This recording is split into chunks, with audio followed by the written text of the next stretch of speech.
نحمده ونصلي ونسلم على رسوله الكريم اما بعد فاعوذ بالله من الشيطان الرجيم بسم الله الرحمن الرحيم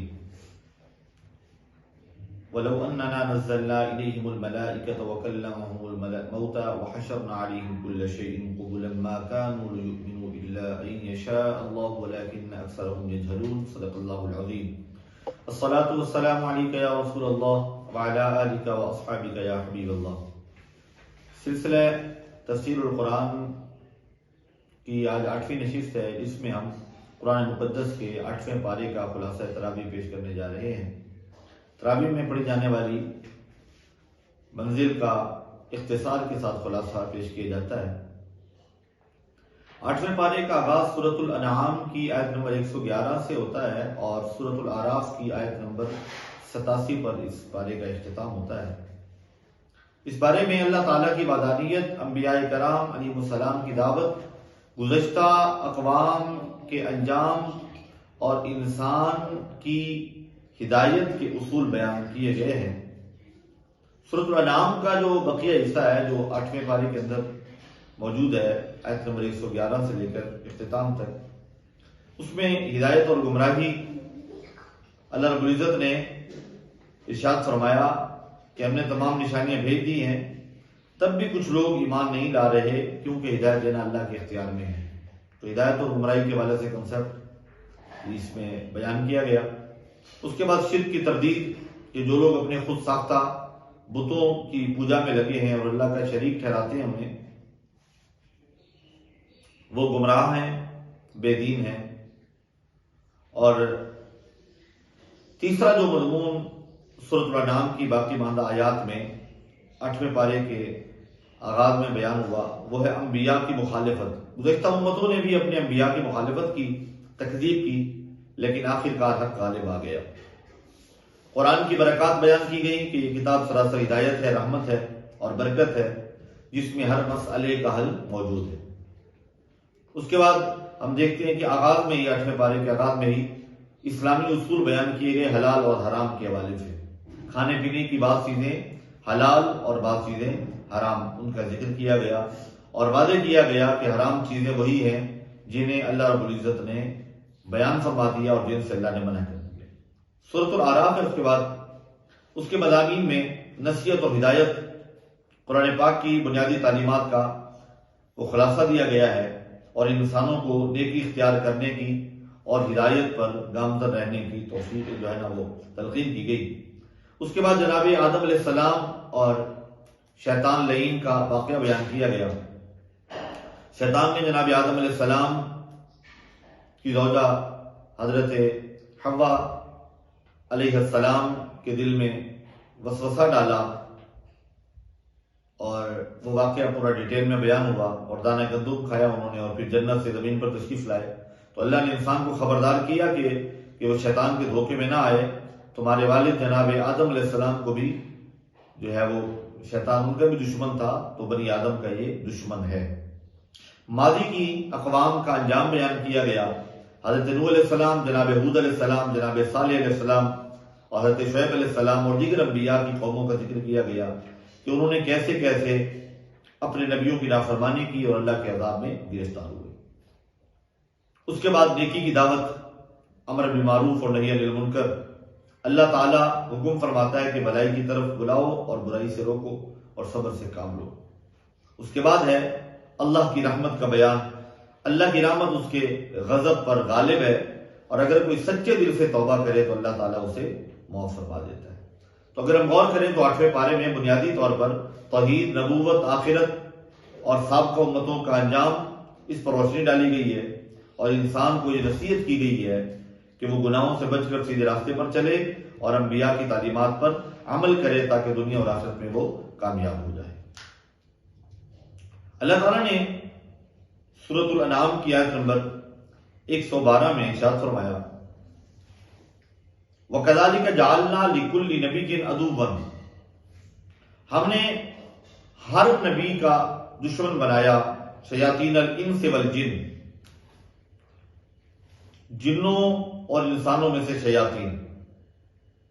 اب ایک بات تو یہ واضح ہو گئی اور ہمیں معلوم ہو گئی کہ مخالفت نبی آخر الزمان حضرت محمد مصطفیٰ صلی اللہ علیہ وسلم کی ہی نہیں ہوئی، اس سے پہلے بھی انبیاء کرام کی مخالفت کی جاتی رہی اور ہوتی رہی، اور یقیناً وہ شیطان جو دشمن ہے وہ انبیاء کی دشمنی کرتا رہتا ہے، کیونکہ انبیاء اللہ رب العزت کا پیغام عام کرتے ہیں اور شیطان نے اپنے جو ہے نا وہ فالورز کو بڑھانا ہے اور اللہ سے دور کرنا ہے، اس لیے شیطان اپنے نئی کوشش میں لگا رہتا ہے۔ یہ چیز بیان کی گئی۔ اس کے بعد ہم غور کرتے ہیں تو دیکھتے ہیں اللہ رب العزت نے ذبیحہ کے بارے میں بیان کیا کہ فَكُلُوا مِمَّا ذُكِرَ اسْمُ اللَّهِ، آیت نمبر 118، اس میں سے کھا لو جس پر اللہ کا نام لیا جائے، یعنی ہر وہ جانور جس پر اللہ کا نام، حلال جانور جس پر اللہ کا نام لے کر تکبیر پڑھ کے جسے ذبح کیا جائے، اسے کھانے میں کوئی قباحت نہیں ہے، اسے کھا سکتے ہیں۔ اور اس سے بھی آیت میں فرما دیا وَمَا لَكُمْ أَلَّا تَأْكُلُوا مِمَّا ذُكِرَ اسْمُ اللَّهِ، تمہیں کیا ہو گیا کہ تم اسے نہیں کھاتے جس پر اللہ کا نام لیا گیا ہے۔ تو محرمات کو بڑی تفصیل سے بیان کر دیا گیا۔ آیت نمبر 120 میں ہم دیکھتے ہیں کہ خالق کائنات نے ارشاد فرمایا وَذَرُوا ظَاهِرَ الْإِثْمِ وَبَاطِنَهُ إِنَّ الَّذِينَ يَكْسِبُونَ الْإِثْمَ سَيُجْزَوْنَ بِمَا كَانُوا يَقْتَرِفُونَ۔ اس آیت مبارکہ میں یہ بتایا جا رہا ہے کہ گناہ چھپ کر کرو یا ظاہر کھل کر، گناہ بہر صورت گناہ ہے، اور ترک کرنا یہ مومن کا شیوا ہے کہ گناہ کو وہ ترک کر دے۔ اس کے باوجود بھی اگر کوئی شخص گناہ کرتا ہے بما کانوا یقترفون، سیجزون بما کانوا یقترفون، تو اس کا بدلہ پائے گا جو وہ کرتوت کر رہا ہے اور جو وہ گناہ کر رہا ہے۔ اور اس کے بعد پھر ارشاد فرمایا آیت نمبر 122 کے اندر خالق کائنات نے، کیا وہ شخص جو گمراہی کے بعد ہدایت پا گیا اور قرآن کی ہدایت کی روشنی میں آگے بڑھا اور جو مسلسل گمراہی میں ہی رہے، یہ دونوں برابر ہو سکتے ہیں؟ کبھی بھی ایسا نہیں ہوتا۔ او من کان میتا فاحیناہ وجعلنا له نورا یمشی به فی الناس کمن مثلہ فی الظلمات لیس بخارج منها۔ اور اس کے بعد ہم دیکھتے ہیں خالق کائنات نے آیت نمبر 124 میں فرمایا کہ جب ان لوگوں کے پاس وَإِذَا جَاءَتْهُمْ آیَةٌ، جب ان کے پاس کوئی نشانی آتی ہے، قالوا تو یہ کہتے ہیں لن نؤمن، ہم ہرگز ایمان نہیں لائیں گے حتیٰ کہ ہمیں بھی اس کی مثل دیا جائے جیسا کہ اللہ کے رسولوں کو دیا گیا، مثل ما اوتی رسول اللہ، اللہ اعلم حیث یجعل رسالتہ، اللہ خوب جانتا ہے کہ وہ اپنا منصب رسالت کسے تفویض فرمائے، کسے عطا فرمائے۔ اللہ جانتا ہے کہ رسالت کو کہاں رکھنا ہے۔ اللہ اکبر۔ اور پھر آیت نمبر 125 کے اندر فرمایا فَمَنْ يُرِدِ اللَّهُ أَنْ يَهْدِيَهُ يَشْرَحْ صَدْرَهُ لِلْإِسْلَامِ وَمَنْ يُرِدْ أَنْ يُضِلَّهُ يَجْعَلْ صَدْرَهُ ضَيِّقًا حَرَجًا كَأَنَّمَا يَصْعَدُ فِي السَّمَاءِ۔ فرمایا اللہ جس کو ہدایت دینا چاہے اس کا سینہ اسلام کے لیے کھول دیتا ہے۔ اسی لیے دعا یہ کیا کریں کہ اللہ دین کے لیے، اسلام کے لیے ہمارا سینہ کھول دے اور ہمارے دلوں میں دین کی جو ہے محبت وہ معزز ہو جائے، دین کی محبت جو ہے وہ ہمارے سینوں میں سما جائے۔ اور اس کے بعد ہم دیکھتے ہیں کہ قرآن مقدس کی آیت نمبر 141 یہ سورۃ الانعام کی 141 سے لے کر 148 تک، 141 سے لے کر 148 تک اللہ رب العزت نے بڑے خوبصورت انداز میں جو احکامات بیان فرمائے ہیں وہ پھلوں اور کھیتیوں اور جانوروں کے ذریعے اللہ نے جو ہمیں نعمتیں عطا فرمائی ہیں ان کا ذکر فرمایا۔ وَهُوَ الَّذِي أَنشَأَ جَنَّاتٍ مَّعْرُوشَاتٍ وَغَيْرَ مَّعْرُوشَاتٍ وَالنَّخْلَ وَالزَّرْعَ مُخْتَلِفًا أُكُلُهُ وَالزَّيْتُونَ وَالرُّمَّانَ مُتَشَابِهًا وَغَيْرَ مُتَشَابِهٍ۔ بڑی تفصیل کے ساتھ اللہ رب العزت نے ان پھلوں کا ذکر فرمایا، ان کھیتیوں کا ذکر فرمایا، ان جانوروں کا ذکر فرمایا جن کے ذریعے اللہ نے اپنے بندوں پر نعمتیں فرمائی ہیں۔ جانوروں کا ذکر کرنے کے بعد وہ جانور جو حلال ہیں ان میں سے کچھ سواری کے طور پہ استعمال ہوتے ہیں، کچھ کا گوشت کھایا جاتا ہے، ان کو اللہ رب العزت نے بیان فرمایا. اور پھر اس کے بعد ہم دیکھتے ہیں کہ آیت نمبر 148 میں 148 میں ہر دور کے منکرین کے ایک نفسیاتی حربے کو بیان کیا گیا. وہ نفسیاتی حربہ کیا ہے؟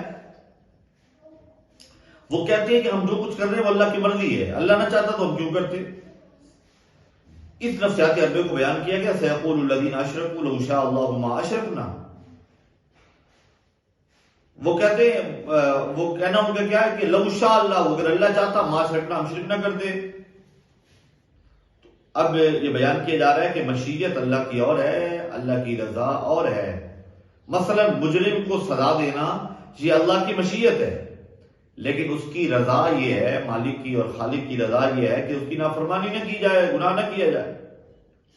اگر سب کو جبری طور پر اللہ تعالیٰ اپنی اطاعت کے راستے پر ڈال دیتا تو یہ اللہ تعالیٰ کی مشیت ہوتی، تو کسی کی مجال نہ تھی کہ اس کی حکم عدولی کرے. لہذا یہ بات سمجھنا انتہائی ضروری ہے کہ مشیت اور ہے اور اس کی رضا اور ہے. پھر آیت نمبر 151 کو جب ہم پڑھتے ہیں اور 151 سے لے کر 152 153 154 155 160 تک جو چیزیں بیان ہوئی ہیں ان میں سے میں پوائنٹ ٹو پوائنٹ عرض کر دیتا ہوں. قل تعالوا واتلوا ما حرم ربكم عليكم الا تشركوا به شيئا. پہلی بات یہ ہے کہ اللہ کے ساتھ کسی کو شریک نہ ٹھہراؤ. وبالوالدین احسانا، اور والدین کے ساتھ احسان کرو، اس میں سلوک کرو. نمبر 3 ولا تقتلوا اولادکم من املاق، تنگ دستی کے خوف سے اولاد کو قتل نہ کرو. نحن نرزقکم وإیاہم، ہم تمہیں بھی رزق دیتے ہیں اور انہیں بھی رزق عطا فرمائیں گے. ولا تقربوا الفواحش ما ظہر منها وما بطن، ظاہری اور پوشیدہ فحاشی کی طرف نہ جاؤ. ولا تقتلوا النفس، قتل ناحق نہ کرو. اس کے بعد ولا تقربوا مال الیتیم، آیت نمبر 152 شروع ہوگی. ولا تقربوا مال الیتیم، اور یتیم کا مال ناجائز طریقے سے مت کھاؤ. وَأَوْفُوا الْكَيْلَ وَالْمِيزَانَ بِالْقِسْطِ، اور لین دین میں ناپ تول میں کمی مت کرو. لَا نُكَلِّفُ نَفْسًا إِلَّا وُسْعَهَا، اللہ تعالیٰ فرماتا ہے کہ ہم کسی کو اس کی طاقت سے زیادہ اس پر بوجھ نہیں ڈالتے. وَإِذَا قُلْتُمْ فَعْدِلُوا، اور جب کوئی بات کرو تو عدل کے ساتھ کرو، اگرچہ تمہارے قریبی عزیزی کیوں نہ ہو. اچھا، یہ جو 9 احکام اور اللہ سے جو تمہارا وعدہ ہے وَبِعَهْدِ اللَّهِ أَوْفُوا، اسے اللہ سے کیے گئے عہد کو پورا کرو. اب یہ جو 9 چیزیں بیان کی گئی ہیں، یہ 9 احکام شرعیہ ہیں، اصل میں دین اسلام کی تعلیمات کا خلاصہ اور لب لباب ہے. باقی تمام شرعی احکام انہی پر منحصر ہیں. اسی لیے فرمایا یہی سیدھا راستہ ہے. فرقہ بندی کو چھوڑ دو. فرقہ بندی ہے کہیں ذاتی ہے کہ زمانے میں پنپنے کی یہی باتیں ہیں. لہذا اس کی پیروی کرو جو رب نے نازل کیا ہے، قرآن کی پیروی کرو اور کتاب الہی کے احکام کو ملحوظ خاطر رکھو. فرمایا یہ لوگ نشانیاں طلب کرتے ہیں، کس لیے؟ ایمان لانے کے لیے. ہم تب ایمان لائیں گے جب کوئی نشانی میں نظر آئے گی. اللہ اکبر، کہ ان کے پاس فرشتے آئے اور آ کر بتائیں کہ آپ اللہ کے نبی ہیں، یا اللہ تعالیٰ خود آئے اور بتائے، نشانی لے کر آئے. معاذ اللہ. قرآن نے بتایا جس دن عالم غیب کی نشانی آ جائیں گی تو پھر ان منکرین کے لیے ایمان لانا بھی کوئی نفع بخش ثابت نہیں ہوگا. ماننا ہے تو آج مان. وہ سیدی اعلیٰ حضرت آپ کے کلام کا ایک شعر ہے نا، آج لے ان کی پناہ، آج مدد مانگ ان سے، پھر نہ مانیں گے قیامت میں اگر مان گیا. اور پھر وہ خوبصورت آیات ہیں جو اللہ کے نبی حضرت ابراہیم علیہ السلام نے فرمائی. قل اننی ہدانی ربی الی صراط مستقیم دینا قیما ملۃ ابراہیم حنیفا وما کان من المشرکین. آیت نمبر 161 ہے. اور اس سے اگلی آیت کیا خوبصورت ہے، ان صلاتی و نسکی و محیای و مماتی للہ رب العالمین. اے رسول کہہ دیجئے میری نماز، میری قربانی، میرا جینا، میرا مرنا، میری زندگی، میری موت سب اللہ کے لیے ہے. اللہ اکبر. وہ اس کے ساتھ ہی اسی پیغام کے ساتھ جو آیت نمبر 165 میں خالق کائنات نے فرمایا والذی جعلکم خلائف الارض ورفع بعضکم فوق بعض درجات لیبلوکم فیما آتاکم ان ربک سریع العقاب وانہ لغفور رحیم. اللہ تعالیٰ نے فرمایا کہ درجات اور مراتب میں فرق صرف آزمائش کے لیے ہے. اور کون مال و رزق کی فراوانی کے باوجود اللہ کی فرما برداری کرتا ہے، اور کون ہے جو اللہ تعالیٰ کے احکامات کو بلا دیتا ہے۔ اللہ تعالیٰ جلد حساب لینے والا بھی ہے اور بخشش اور مغفرت فرمانے والا بھی ہے۔ سورۃ الاعراف شروع ہو رہی ہے، اور سورۃ الاعراف یہ مکی سورہ ہے، ترتیب مصحفی کے اعتبار سے یہ 7ویں سورہ ہے، اور ترتیب نزولی کے اعتبار سے یہ 39ویں سورہ ہے، 39 نمبر سورہ ہے، اور اس کے آغاز میں بھی حروف مقطعات میں سے ہے۔ بسم اللہ الرحمن الرحیم، الف لام میم صاد۔ اس سورہ مبارکہ کی سورۃ الاعراف کی 206 آیات ہیں اور اس میں 24 رکوع ہیں، مکی سورہ ہے۔ سورۃ الانعام کے بعد مسائل کے اجمال کی اس میں تفصیل ہے، وہاں اجمال تھا، یہاں پہ تفصیل ہے۔ مختلف انبیاء کرام کی دعوت کا تذکرہ ہے اور اس کے نتیجے میں ان کو پہنچنے والی تکالیف کا بھی ذکر اسی سورہ مبارکہ میں موجود ہے۔ جیسے کہ میں نے ابتدا میں عرض کیا کہ آدم علیہ السلام کی پیدائش اور جنت سے ہجرت اور زمین پر نزول کا جو ذکر ہے وہ بھی اسی سورہ مبارکہ میں ہے۔ اس کے بعد کئی رکوعات میں حضرت موسیٰ علیہ السلام کے واقعات ہیں، فرعون اور بنی اسرائیل ان دونوں کی اللہ کے نبی کو ایذا رسانیوں کا ذکر ہے۔ اس صورت میں مشرکین اور مکذبین کے اخروی انجام کا بھی ذکر کیا گیا ہے۔ اس صورت میں اہل اعراف کا اہل دوزخ سے مکالمے کا بھی بیان ہے، اس لیے اس صورت کو سورۃ الاعراف کے اسم سے موسوم کیا گیا۔ اس صورت میں حیات بعد الموت کا بھی ذکر ہے اور شرک کا تفصیلی رد ہے۔ اعراف کا لغوی معنی بلندی ہے اور ایک معنی اس کا جاننا اور پہچاننا بھی ہے۔ اصحاب اعراف کے بارے میں قول یہ ہے کہ ان کی نیکیاں اور گناہ برابر ہوں گے اور ان کا مقام جنت اور دوزخ کے درمیان ہوگا۔ یہ وہ لوگ ہیں جو اہل جنت اور اہل جہنم کو پہچاننے والے ہوں گے، اور ایک قول کے مطابق یہ انبیاء ہیں یا ملائکہ ہیں۔ اس صورت کے ابتدا میں نبی کریم صلی اللہ علیہ وسلم کو تسلی دی گئی کہ آپ کفار کے جور و جفا اور معاندانہ رویے سے تنگ دل نہ ہوں، بلکہ آپ اپنا فرض ادا کرتے رہے۔ کتاب انزل الیک فلا یکن فی صدرک حرج منہ لتنذر بہ وذکری للمؤمنین اتبعوا ما انزل الیکم من ربکم۔ آپ پیروی کیجئے اس کی جو آپ کی طرف نازل کیا گیا۔ پھر اس کی آیت نمبر 4 میں بتایا گیا وَكَمْ مِنْ قَرْيَةٍ أَهْلَكْنَاهَا فَجَاءَهَا بَأْسُنَا بَيَاتًا أَوْ هُمْ قَائِلُونَ کہ بعض بستیوں کو دوپہر کے وقت جب وہ سو رہے تھے عذاب آیا تو ان کے مکینوں نے اقرار کیا اور کہنے لگے إِلَّا أَنْ قَالُوا إِنَّا كُنَّا ظَالِمِينَ، ہم تو ظالم تھے، ظلم کرنے والے تھے۔ اور آیت نمبر 8 میں بتایا گیا کہ قیامت کے دن اللہ رب العزت اعمال کا وزن فرمائے گا اور وزن کیا جائے گا۔ وَالْوَزْنُ يَوْمَئِذٍ الْحَقُّ فَمَنْ ثَقُلَتْ مَوَازِينُهُ فَأُولَئِكَ هُمُ الْمُفْلِحُونَ، جس کے اوزان جس کے اعمال بھاری ہو گئے وہ کامیاب ہو گیا۔ وَمَنْ خَفَّتْ مَوَازِينُهُ، اور جس کے اعمال کا وزن کم پڑ گیا فَأُولَئِكَ الَّذِينَ خَسِرُوا أَنفُسَهُمْ، پس وہ نقصان میں اور گھاٹے میں ہے۔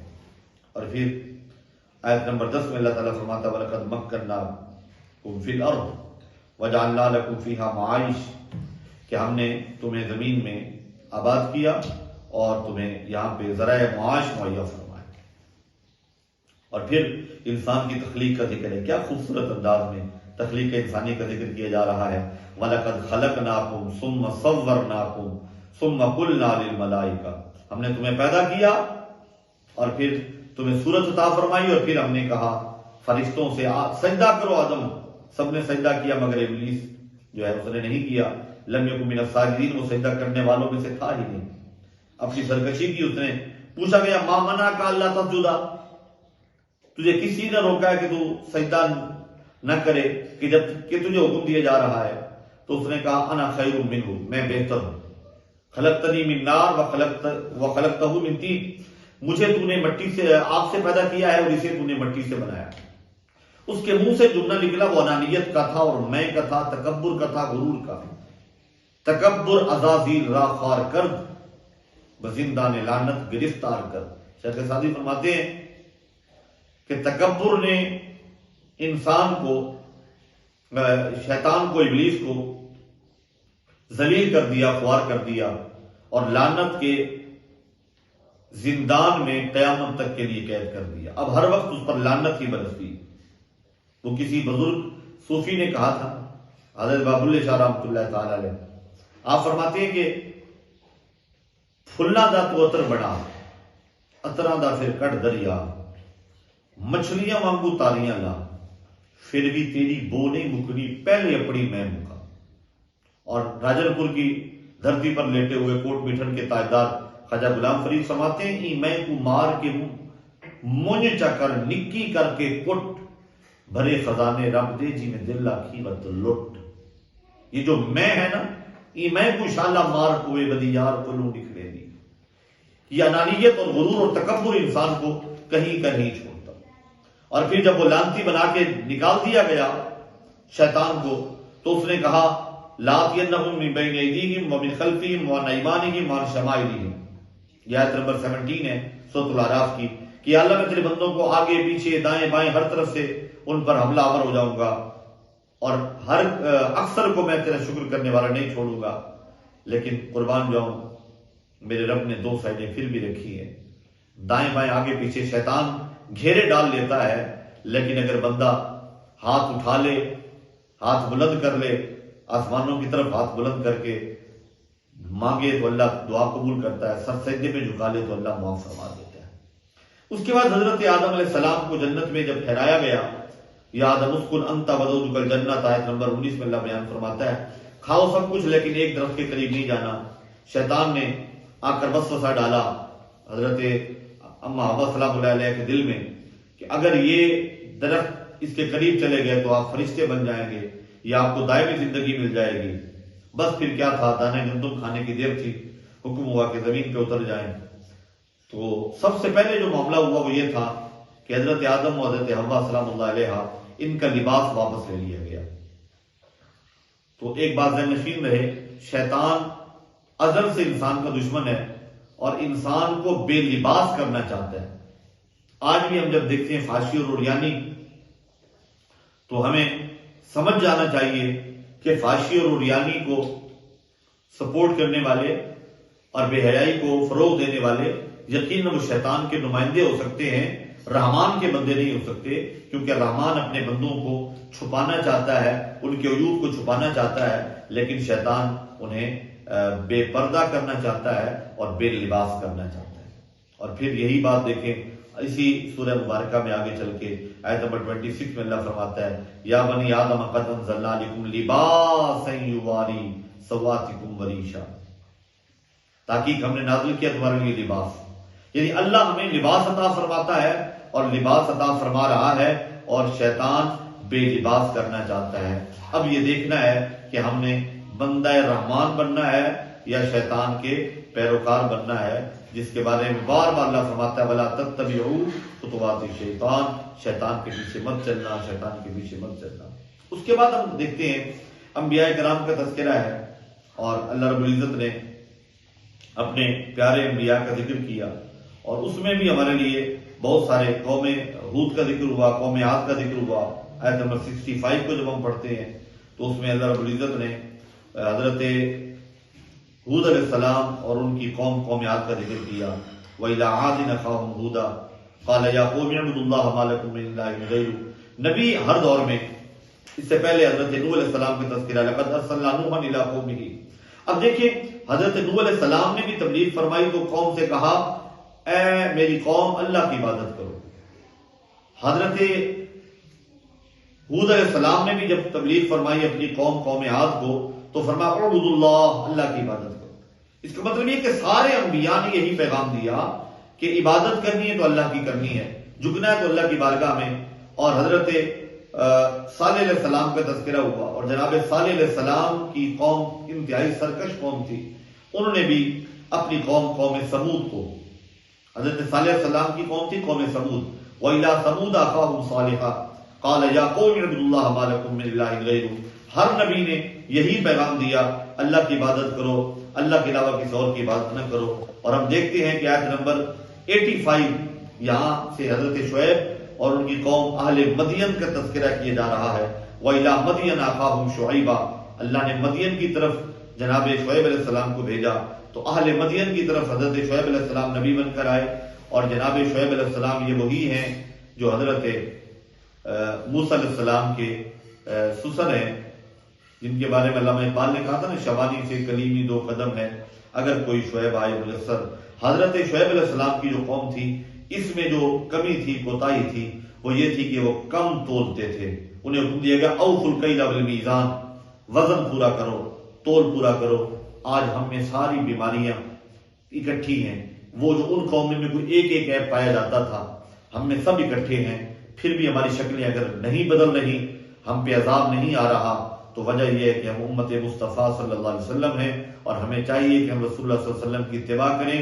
حضور کی کامل اتباع سے ہی جو ہے نا اللہ اور اس کے رسول کی رضا حاصل ہو سکتی ہے۔ اللہ تبارک و تعالی ہمیں قرآن کا صحیح فہم نصیب فرمائے، اور رسول اللہ کی کامل اتباع کی توفیق عطا فرمائے۔